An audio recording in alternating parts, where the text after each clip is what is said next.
नदी का जलस्तर लगातार बढ़ रहा, जिसके चलते तटवर्ती गांव और फसलों पर खतरा बढ़ गया। तराई इलाकों से बह रही सरयू नदी का जलस्तर उफान पर है। आधा दर्जन गांव में नदी का पानी घुसने के लिए बेताब है। अगर पानी ऐसे ही बढ़ता रहा तो ग्रामीण गांव छोड़कर पलायन को मजबूर हो जाएंगे। बावजूद इसके प्रशासन अभी भी गहरी नींद सो रहा और ना ही कोई अलर्ट जारी हुआ है और ना ही कोई बाढ़ चौकियां बनाई गई हैं।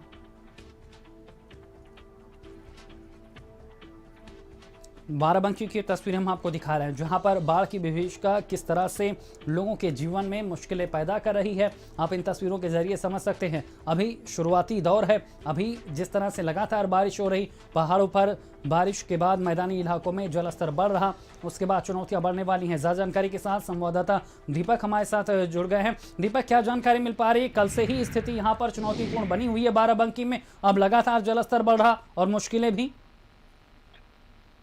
बिल्कुल सैलन, जिस तरह से नेपाली नदियों में का जो पानी छोड़ा गया है उसकी वजह से जो सरयू नदी है उसमें वेलोसिटी तेज होने की वजह से जो सरयू है ये कटान भी कर रही है। साथ ही जो पानी इसमें बढ़ रहा है, जलस्तर बढ़ रहा है, उसकी वजह से जो निकटवर्ती जो गांव है, जो इनके किनारे बसे हुए सरयू नदी के, उनमें जो है बाढ़ का खतरा पैदा हो गया है। और साथ ही वो गांव भी जो है, उनके यहाँ की जमीन जो है, काफी जमीन अब तक जो है सरयू के नदी में समा चुकी है। सबसे बड़ी बात यह है कि यहाँ पर जब बाढ़ की आशंका थी, उससे पहले डॉक्टर महेंद्र सिंह जो सिंचाई मंत्री हैं वो यहाँ आए थे। उसके बाद उन्होंने अधिशासी अभियंता शशिकांत सिंह और राकेश भास्कर जो सहायक अभियंता हैं उनको निर्देश दिए थे कि यहाँ पर जो है यहाँ का कार्य संपूर्ण कराया जाए। बाढ़ जो विभाग है उसने युद्ध स्तर पर कार्य किया था और इस वजह से उतना ज्यादा नुकसान नहीं हो रहा है, लेकिन फिर भी जो धीरे धीरे जो पानी यहाँ से छोड़ा जा रहा है उसकी वजह से ये पानी जो है गाँव में समा रहा है धीरे धीरे। और अब सबसे बड़ी बात यह है कि जो तहसील प्रशासन की हम बात करें तो तहसील प्रशासन अभी भी सोया हुआ है। बाढ़ चौकियां अलर्ट कर देनी चाहिए, लोगों को पलायन के लिए अलर्ट करना चाहिए, लेकिन अभी तक उनकी कोई भी कवायद नहीं दिख रही है।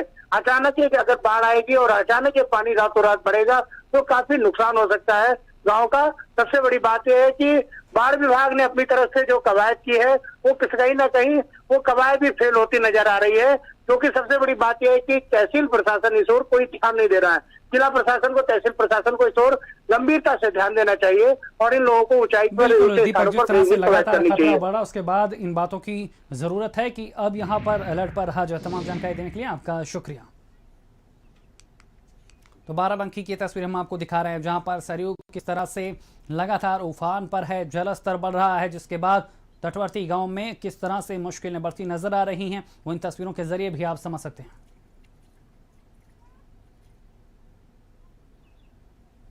इधर संभल के गुन्नौर तहसील में कोरोना गाइडलाइन को लेकर